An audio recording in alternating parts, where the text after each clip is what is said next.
Bonjour à tous et merci d'écouter ces différentes vidéos. J'aimerais aborder dans celle-ci un autre principe qui est très important car il va renforcer l'amour dans votre couple. Jésus a dit « Il n'y a pas de plus grand amour que de donner sa vie pour ses amis ». On peut dire qu'il n'y a pas d'amour sans don. La grandeur de notre amour se mesure par le prix que nous sommes prêts à payer pour lui. Dieu a tant aimé qu'il a donné.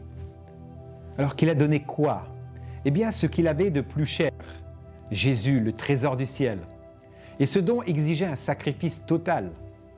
Mais par amour pour toi et moi, c'est ce que le Père céleste a choisi de faire. Et à la vue de cet acte, au ciel, les anges ont retenu leur souffle. Et sous terre, les démons ne pouvaient comprendre. Car l'amour ne peut être amour sans don de soi. L'amour est tourné vers l'autre et pas vers soi. Le don prouve et valide notre amour. Ma chérie aura beau me répéter qu'elle m'aime, si je ne vois pas cet amour exprimé par des actes concrets, dans des preuves d'amour, eh bien, ce ne seront toujours que des belles paroles. La Bible dit « N'aimons pas en parole et avec la langue, mais aimons en action et avec vérité. » L'amour véritable se démontre au quotidien. Il est capable de donner jusqu'au sacrifice de soi, de son confort, de ses droits. Donner pour répondre aux besoins de celle que j'aime, mais donner aussi juste pour le plaisir, le désir de rendre l'autre heureux. Si nous voulons rendre l'amour plus fort dans notre couple, nous ne pouvons le faire sans don de soi réciproque. Un don total, sans calcul, sans exigence, sans condition. Dieu a donné sans aucune garantie de notre réponse. Alors que l'égoïsme tue la flamme de l'amour, le don a la faculté de ranimer les braises dans un feu qui s'éteint. Le don volontaire règle son compte à la puissance de l'égoïsme.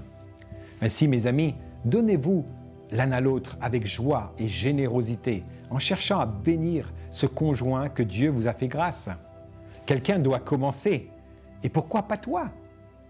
En commençant intentionnellement à pratiquer le don de soi de manière quotidienne, en cherchant à répondre aux besoins de l'autre. Alors quelque chose de surnaturel va se produire. Car là où il y a manifestation de l'amour, Dieu est là, car Dieu est amour. La Bible nous dit qu'il y a plus de bonheur à donner qu'à recevoir. Le bonheur, le bien-être et l'amour se consolident lorsque tu pratiques le don de soi. Donne des paroles d'encouragement, de belles paroles de foi. Quand pour la dernière fois as-tu complimenté ton conjoint? Sais-tu qu'il faut 5 remarques positives pour effacer une seule parole négative? Que tes paroles d'encouragement soient comme des cadeaux, enveloppés d'amour, car en pratiquant cela, non seulement tu rendras ton conjoint heureux, mais tu l'attireras également à toi, comme un aimant qui attire les pointes en acier. Votre amour grandira de plus en plus. Donne un peu plus de ton temps, de ton attention, de ta présence à ton épouse ou ton époux. Peut-être est-elle fatiguée ou découragée. Sais-tu si son cœur ne porte en secret des blessures cachées? En lui donnant ton temps, ton attention concentrée, en l'écoutant, en la comprenant ou en cherchant à la comprendre. Tu renforceras les liens d'amour qui vous unissent. Donne à ton conjoint ces temps d'intimité dont il a besoin pour se sentir aimé. Car chaque acte de don de soi fera connaître l'amour de manière plus concrète à la personne que tu aimes. La Bible nous dit « Nous avons connu l'amour en ce qu'il a donné sa vie pour nous. Nous aussi, nous devons donner notre vie pour les autres, pour les frères. » Rendre l'amour plus fort dans notre couple, c'est possible, en décidant que nous allons aimer notre conjoint comme Christ nous a aimés. Il a tout donné. Alors, les grandes eaux ne pourront éteindre notre amour.